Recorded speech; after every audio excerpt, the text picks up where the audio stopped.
Hi guys, it's Michelle here. Today we're going to be doing this pencil in Polychromos colored pencils.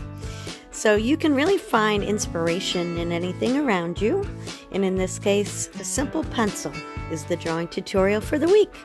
So you start out with a good sketch and we're just going to go in and map in our colors. Today I'm going to show you how I use a slice tool to pull out some details in the wood part of the pencil. So if you just follow along for a little bit, I will show you how to use that tool, or you can also use a craft knife. The most important part about a successful hyper-realistic color pencil drawing is to really go in with light layers. One way you can achieve those light layers is to really have really sharp colored pencils. This will help control the pressure on the pencil so that you're not trying to put down too much color too soon and ruin the tooth of the paper so that you won't be able to put more layers on top. So we're just going in with very light layers and we're going to build them up very gradually.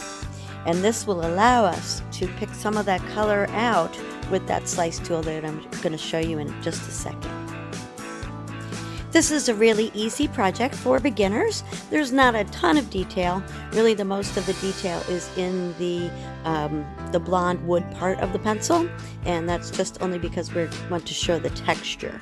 So this is a really good beginning project, and we're going to just keep going in and building up all of those layers. This drawing took about an hour and 33 minutes from start to finish, so it was a really quick study for this week's tutorial. I'm using a Strathmore 400 series Bristol paper, so it has a pretty smooth finish. All the more reason why you need to start in with light layers, because there's not a heavy tooth to the paper to really cling onto all of those layers of colored pencil you're going to put down. I'm going in with a little bit of solvent to blend those colors together. We're going to go ahead and let it dry, and then we're going to go back over it and build up more of those layers. When you're using solvent, a little bit goes a long way, so just use it very sparingly. And I have a paper towel next to me that I'm dabbing the solvent off on before it goes onto the drawing. So just be very sparing with it. Make sure you use it in a well-ventilated area because it is a odorless mineral spirits, or OMS.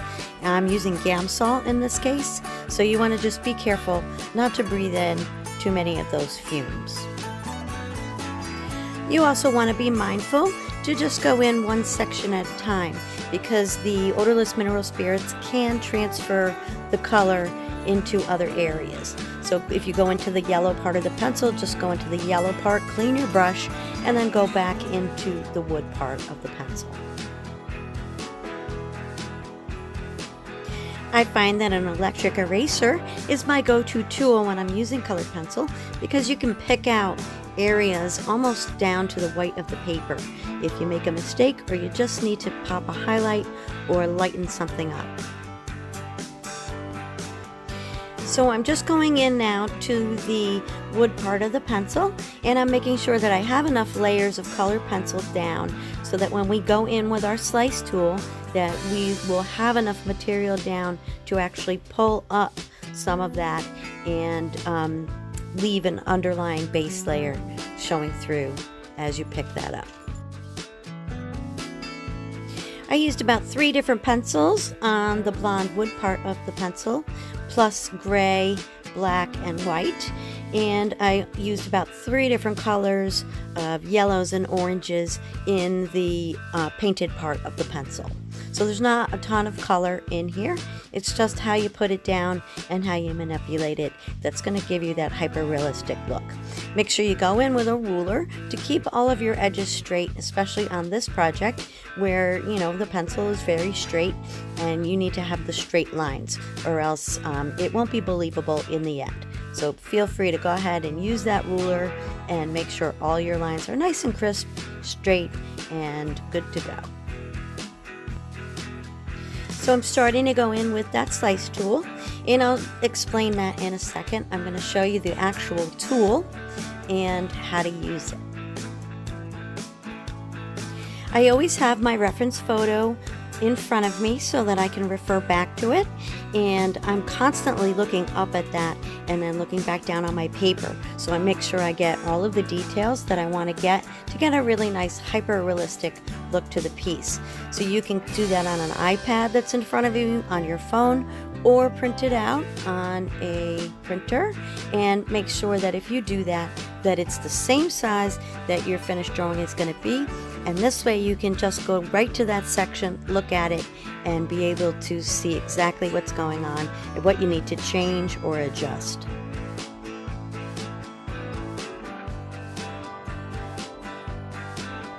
Make sure to use a full range of values in each section of this drawing. So you want to have your darkest darks, your midtones, and your bright highlights wherever they need to be.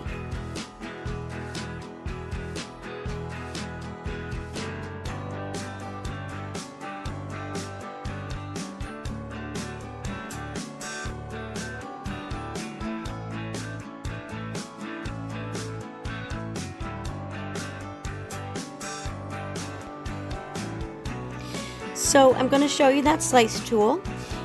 Basically, this is like an X-Acto blade, but it's a ceramic edge. So it's kind of like a safety blade. It's not as sharp as a metal X-Acto.